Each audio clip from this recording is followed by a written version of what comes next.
Renukaswamy murder ಮಿಸ್ಟ್ರಿಯಲ್ಲಿ main villain ಯಾರಾದರೂ ಇದ್ರೆ ಅದು ನಟ ದರ್ಶನ್ ಅವರೇ.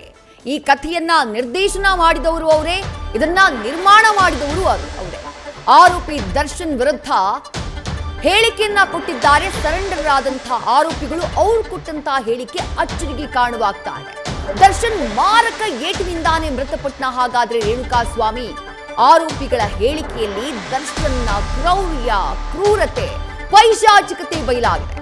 ಪೊಲೀಸರ ಮುಂದೆ 3 ಮಂದಿ ಕಿಡ್ನಾಪರ್ಸ್ ಸರೆಂಡರ್ ಆದಂತಹ ಆರೋಪಿಗಳು ಅವರು ಬಾಯ್ಬಿಟ್ಟಂತ ವಿಚಾರ ನಿಜಕ್ಕೂ ಆಘಾತಕಾರಿ. ರಾಘವೇಂದ್ರಗೆ ಕಿಡ್ನಾಪ್ ಮಾಡೋಕೆ ಹೇಳಿದ್ದೇ ನಟ ದರ್ಶನ್. A7 ಅನು ಹಾಗೆ A6 ಜಗ್ಗ ಬಂದಿದ್ದು ಕೂಡ ಇದೇ ದರ್ಶನ್ಗೋಸ್ಕರ. ಈ ಕೊಲೆ ಕೇಸ್ಗೆ ಸಂಬಂಧಪಟ್ಟ ಹಾಗೆ ಎಕ್ಸ್ಕ್ಲೂಸಿವ್ ಮಾಹಿತಿ ನ್ಯೂಸ್ ಫಸ್ಟ್ಗೆ ಲಭ್ಯವಾಗಿದೆ. ಇಡೀ ಪ್ರಕರಣದಲ್ಲಿ ದರ್ಶನ್ ಪಾತ್ರ ಏನು ಅನ್ನೋದ್ರ ಬಗ್ಗೆ ಆ ಸರೆಂಡರ್ ಆದಂತಹ ಆರೋಪಿಗಳು ತನಿಖಾಧಿಕಾರಿಯ ಮುಂದೆ ಹೇಳಿಕೆಯನ್ನ ಕೊಡುವಂತಹ ಸಂದರ್ಭದಲ್ಲಿ ಬಾಯ್ಬಿಟ್ಟಿದ್ದಾರೆ. ಮೊದಲಿಗೆ ಹೇಳಲಾಗಿತ್ತು, ನಟ ದರ್ಶನ್ ಅವರು ಎಂಟರ್ ಆಗ್ತಾರೆ ಶೆಡ್ಗೆ, ಎಂಟರ್ ಆದಂತಹ ನಂತರದಲ್ಲಿ ಹೊಡಿತಾರೆ, ಒಂದು ವಾರ್ನ್ ಮಾಡ್ತಾರೆ, ವಾರ್ನ್ ಮಾಡಿ ಅಲ್ಲಿಂದ ಹೋಗ್ತಾರೆ ಅಂತ ಹೇಳಿ ಖುದ್ದು ದರ್ಶನ್ ಪೊಲೀಸರ ಮುಂದೆ ಇದೇ ಹೇಳಿಕೆಯನ್ನ ಕೊಟ್ಟಿದ್ದಾರೆ. ಆದರೆ ಅಸಲಿಗೆ ಹಾಗಾಗಿಲ್ಲ.